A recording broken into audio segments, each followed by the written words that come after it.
en partenariat avec Mobile Fun.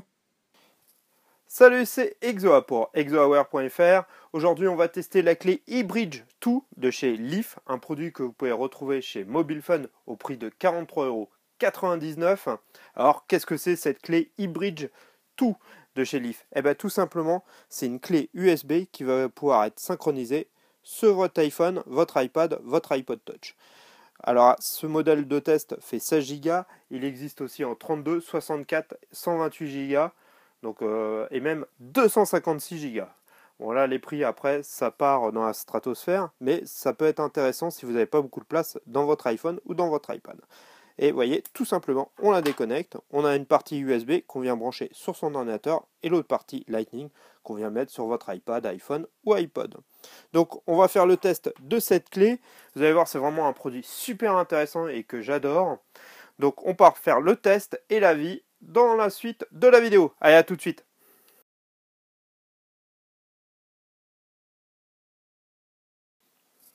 Allez, c'est parti pour le test de cette clé eBridge. Bon, je vous montre pas le packaging, hein, c'est juste une boîte traditionnelle. On retrouve juste la clé et le capuchon. Donc on a un capuchon qui est fourni avec en plastique. Hop, on vient décrocher et on a notre clé USB. Donc là, on a la partie USB pour venir brancher sur un ordinateur, Mac ou Windows. La partie Lightning. Alors là, je fais le test aujourd'hui avec mon iPhone, mais ça fonctionne avec un iPad ou un iPod Touch en Lightning. Bien sûr, si vous avez un iPhone 4 par exemple, qui est en port 30 broches, ça ne marche pas. Autrement, au niveau de la clé, c'est en fer et en caoutchouc. C'est assez résistant, ouais, c'est assez costaud. La partie est un petit peu mobile, donc ça c'est plutôt pas mal. On est quasiment sur la même taille qu'une clé USB, vous voyez une Kingston par exemple là. C'est à peu près la même chose. Bon, on est bien sûr un peu plus épais à cause du port Lightning, mais c'est quasiment la même chose. Au niveau de la connectique, eh bien, on vient tout simplement brancher, vous voyez, en Lightning sur l'iPhone. Vous voyez, ça fait une partie recourbée, donc on n'a pas un truc pareil qui ressort de, vous voyez, en long, c'est recourbé, ça prend un peu moins de place. On a un petit voyant bleu qui nous dit qu'il est bien connecté. Et vous voyez, derrière, si on a une coque, il n'y a aucun souci. Ça peut même, vous voyez, si on avait une coque plus épaisse, hein, venir se mettre sans problème. Donc voyez, voilà au niveau de l'intégration. Ça fonctionne avec une application qui s'appelle Leaf. Alors je vais vous la montrer directement ici. Elle se télécharge gratuitement sur le store. Et on va avoir trois fonctions plutôt intéressantes sur la clé. Donc, ce qui est intéressant, moi, je trouvais, et qui est vraiment pratique, c'est que vous allez pouvoir mettre le contenu de votre, par exemple, multimédia, des vidéos, sur votre clé de votre ordinateur et de pouvoir les lire directement sur l'iPhone ou l'iPad. Et vous allez, pareil, pouvoir prendre les photos de votre iPhone et les mettre directement sur la clé pour pouvoir les échanger avec quelqu'un qui a un ordinateur. Donc, pareil, c'est vraiment pratique. On va commencer par les trois fonctions que propose l'application. Appareil photo. Donc, on va pouvoir venir prendre directement des photos sur la clé. Donc l'application photo est vraiment basique, c'est photo vidéo. On n'a pas par exemple les menus, les choses, les réglages. Donc par exemple si je mets ma clé USB, vous voyez, on peut venir prendre la photo et la mettre directement sur la clé. Et si on fait comme ci, c'est une vidéo. Donc voilà.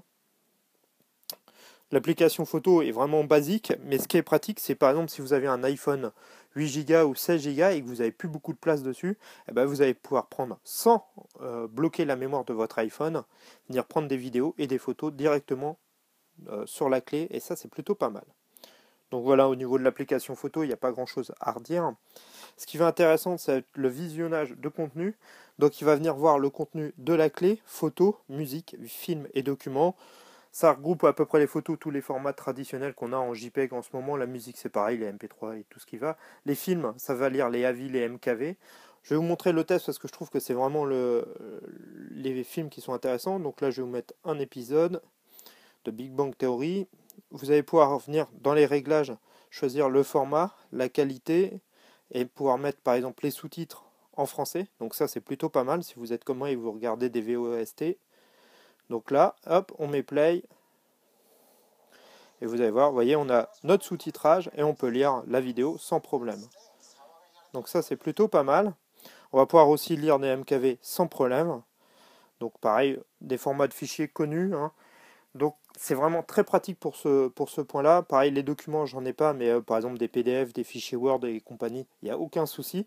Donc vous allez pouvoir venir consulter, travailler sur des fichiers PDF ou Word directement sur votre iPhone. Et la troisième fonction très intéressante, c'est le transfert de fichiers.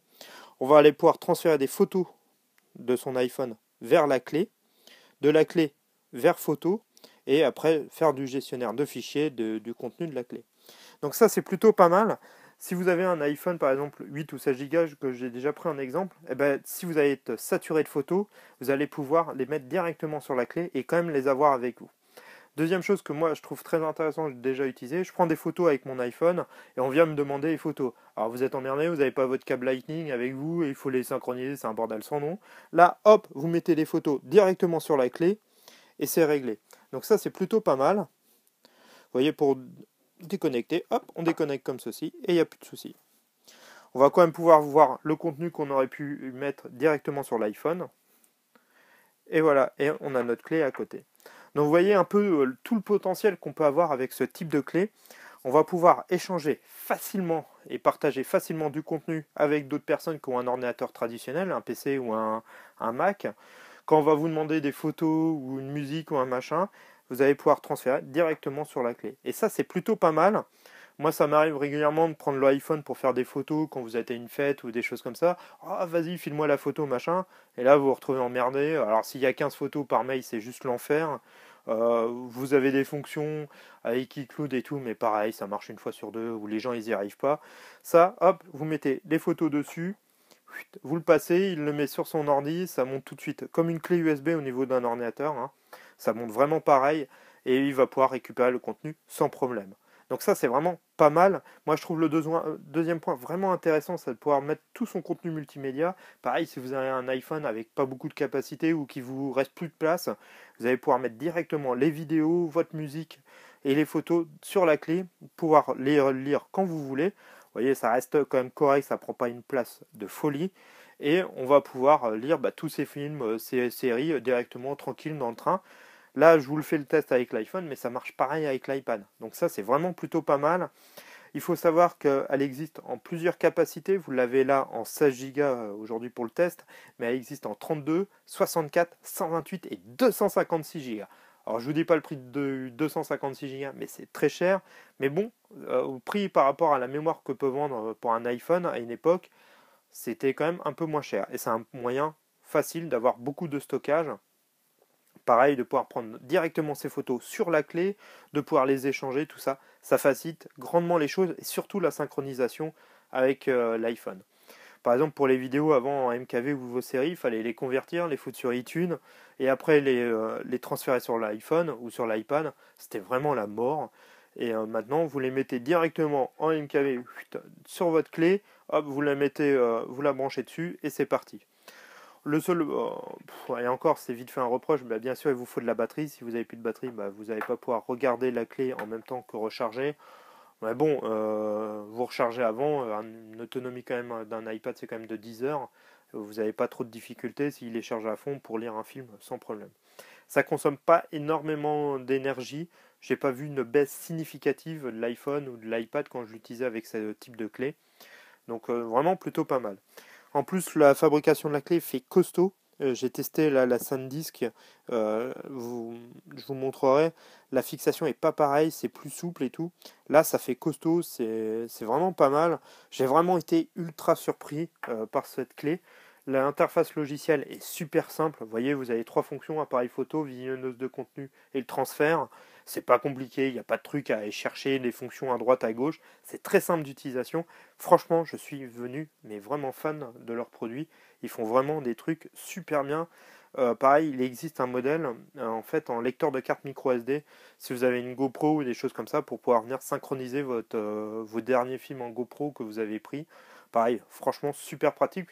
Et vous pouvez retrouver ça directement sur Mobile Fun. Là, comme je vous disais, le prix est de 43,99 €. Ça reste raisonnable, c'est un peu plus cher qu'une clé USB traditionnelle. Mais bon, vous avez toute la partie Lightning qui est vraiment géniale. Ça marche sans problème sur les produits Apple. C'est MFI, donc ça a été validé par Apple. Donc vraiment très très bon produit que je peux que vous conseiller si vous êtes comme moi, vous transférez régulièrement des fichiers, que vous regardez des films, des choses comme ça, et qu'on vous demande les photos, franchement c'est ultra pratique et vous allez voir, ça va vous sauver la vie plus d'une fois. Donc je voulais remercier Mobile Fun qui m'a permis de réaliser ce test. N'hésitez pas à aller voir leur site, je vous mets bien sûr les liens sous la vidéo.